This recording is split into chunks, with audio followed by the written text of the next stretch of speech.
Showbiz की दुनिया से आपको बताएं कि पाकिस्तान की सीनियर अदाकारा रेशम ने दरिया में मछलियों के खाने के लिए गोश्त और डबल रोटी के साथ प्लास्टिक की थैलियां फेंके जाने पर वजाहत पेश की है।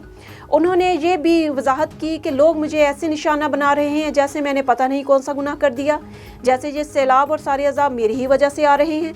हम इंसान हैं और गलतियाँ हो जाती हैं और मुझसे भी हुई, जिस पर माजरत करती हूँ। इसमें कौन सी बड़ी बात है? जो लोग इतनी तनकीद कर रहे हैं, मुझे किसी की तनकीद से फ़र्क नहीं पड़ता। बॉलीवुड में किंग खान के नाम से मशहूर शाहरुख खान ने अपनी अहलिया गौरी खान के नए प्रोजेक्ट के लिए नए ख्वाहिशात का इजहार किया है। वीडियो के कैप्शन में किंग खान ने बीवी गौरी खान को टैग करते हुए लिखा, आपको बतौर मेज़बान देखने का मुंतज़र। शाहरुख ने गौरी खान के टेलीविजन पर आने पर खुशी का इजहार किया। बॉलीवुड किंग शाहरुख खान की बीवी और डिज़ाइनर गौरी खान जल्द ही एक रियलिटी शो की मेज़बानी करेंगी, जिसमें वो लोगों की ज़ाती जगहों और घरों को डिज़ाइन करती नजर आएंगी।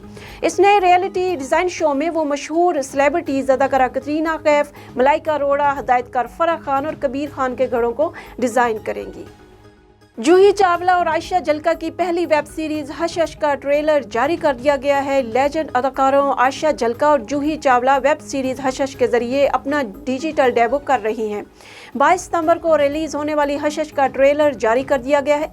ट्रेलर से नजर आता है हश हश की कहानी इन खवातीन के गिर्द घूमती है जो बज़ाहिर कामयाब और भरपूर जिंदगी गुजार रही हैं, लेकिन एक हैरत अंगेज वाकया उनके माजी की चीज़ों को सामने लाता है। हश हश की खास बात यह है कि इस सीरीज की पूरी कास्ट और अमले की क़यादत खवातीन कर रही हैं।